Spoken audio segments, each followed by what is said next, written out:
Sinaloa cartel, ये नाम सुनते ही जहन में क्या आता है? शायद हिंसा, ड्रग्स और खतरा। बिल्कुल। लेकिन कहानी सिर्फ इतनी नहीं है। इसकी कई और परतें हैं और आज हम उन्हीं परतों को एक-एक करके समझने की कोशिश करेंगे। सिनालोआ को देखें तो इसके दो चेहरे नजर आते हैं। एक तरफ तो हैं इसके खूबसूरत बीचेस, शांत वादियां, एक टूरिस्ट पैराडाइज, और दूसरी तरफ इसी जगह की हकीकत है दुनिया के सबसे खतरनाक ड्रग कार्टेल्स में से एक का गढ़ होना। ये जो इतना बड़ा विरोधाभास है ना, यही इस पूरी कहानी की जड़ है। $1.5 मिलियन। जरा सोचिए, ये वो रकम है जो फेंटानिल के सिर्फ 1 किलोग्राम से बन सकती है। और यही यही वो जबरदस्त लालच है जो सिनालोआ कार्टेल के इस पूरे खूनी साम्राज्य की मशीनरी को चला रहा है। तो हाल के कुछ सालों में ना कार्टेल का पूरा बिजनेस मॉडल ही बदल गया है, मतलब पूरी तरह से। जहां पहले वो खेतों में उगने वाले पौधों पर निर्भर थे, अब उनकी जगह ले ली है लैब्स में बनने वाले केमिकल्स ने। और ये बदलाव ये पहले से कहीं ज्यादा खतरनाक और जानलेवा साबित हो रहा है। इसे ऐसे समझिए, जो उनका पुराना धंधा था, यानी अफीम की खेती, उसमें मेहनत बहुत ज्यादा थी और मुनाफा कह सकते हैं कि एक हद तक सीमित था। लेकिन अब गेम में आ गया है फेंटानिल। ये एक सिंथेटिक ड्रग है जिसे लैब में बनाना कहीं ज्यादा आसान है। और सबसे बड़ी बात, ये हेरोइन से 40 गुना ज्यादा पावरफुल है। तो जाहिर है इसका मुनाफा भी कई गुना ज्यादा है। ग्रिंगोस के लिए तो ये कैंडी जैसा है, वो इसे बहुत पसंद करते हैं। ये जो बयान है ना, ये असल में उनकी मानसिकता दिखाता है कि बनाने वालों के लिए ये सिर्फ एक प्रोडक्ट है, एक सामान।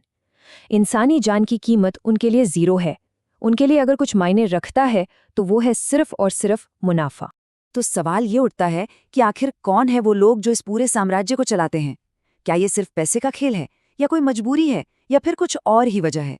चलिए अब कार्टेल की इस दुनिया में थोड़ा और अंदर चलते हैं और इसे समझने की कोशिश करते हैं।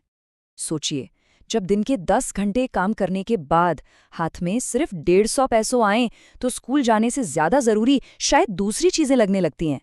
और यही वजह है कि कई नौजवानों को इस गरीबी के दलदल से निकलने का सिर्फ एक ही रास्ता दिखता है, कार्टेल। भले ही उन्हें पता हो कि इसकी कीमत किसी की जान लेना या अपनी जान देना हो सकती। और इस दुनिया में कुछ महिलाओं के लिए उनकी खूबसूरती और रिश्ते एक तरह से सिक्योरिटी खरीदने का जरिया बन जाते हैं। एक नार्को को डेट करने का मतलब है कि घर मिलेगा, गाड़ी मिलेगी, पैसा मिलेगा। लेकिन इन सब के साथ एक चीज और मिलती है, और वो है जान का लगातार बना रहने वाला खतरा। अगर आप कार्टेल के एक सिपाही हैं, एक सिकारियो, तो आपके पास सोचने का ऑप्शन नहीं होता। आपको जो हुक्म दिया गया है उससे मानना ही पड़ता है, क्योंकि यही आपके जिंदा रहने की गारंटी है। एक पल की भी हिचकिचाहट और उसका सीधा मतलब हो सकता है मौत। जब हिंसा आपकी जिंदगी का रोज का हिस्सा बन जाए ना, तो मौत का भी जश्न मनाया जाने लगता है। और सिनालोआ में यही हो रहा है।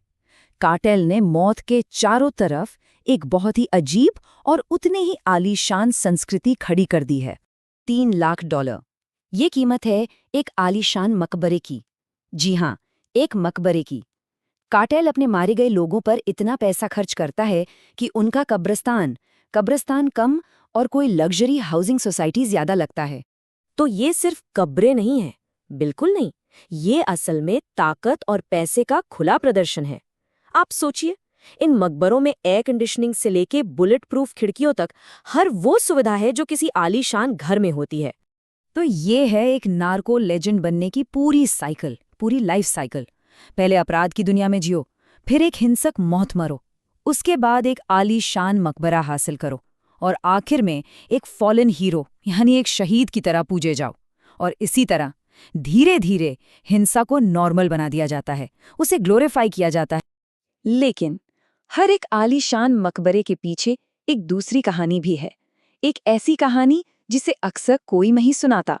और ये कहानी है उन परिवारों की जिनके अपने इस हिंसा में हमेशा के लिए कहीं खो गए हैं। 44,000 ये एक नंबर नहीं है, ये उन लोगों की संख्या है जो मेक्सिको में इस कार्टेल वॉर के दौरान लापता हो गए। और इस एक नंबर के पीछे हैं हजारों परिवार। इनमें से ज्यादातर वो माएं हैं जो अब खुद ही अपने बच्चों को ढूंढने निकल पड़ी हैं। क्यों? क्योंकि सिस्टम से उन्हें कोई उम्मीद नहीं बची है, वो उन्हें निराश कर चुका है। जरा इस कॉन्ट्रास्ट को देखिए। एक तरफ कार्टेल लाखों डॉलर खर्च करके आलीशान मकबरे बना रहा है और दूसरी तरफ ये माएँ हैं जो फावड़े और स्टील की छड़ों के सहारे अपने बच्चों की बस एक हड्डी, कोई एक अवशेष ढूंढ रही हैं। ये जो विरोधाभास है ना, ये सच में दिल दहला देता है। बेटा, मैं तब तक आराम से नहीं बैठूंगी जब तक मैं तुम्हें ढूंढ नहीं लेती। अपनी आखिरी सांस तक मैं तुम्हें ढूंढूंगी। यही वो कसम है, यही वो हिम्मत है जो इन माँओं को चला रही है। वो अपनी जान की परवाह किए बिना सिर्फ एक चीज की तलाश में है, अपने बच्चे का कोई एक निशान, कोई एक अवशेष जो शायद उन्हें थोड़ी सी शांति दे सके। तो जब इंसाफ कहीं नजर ना आता हो तो उम्मीद कैसी दिखती है?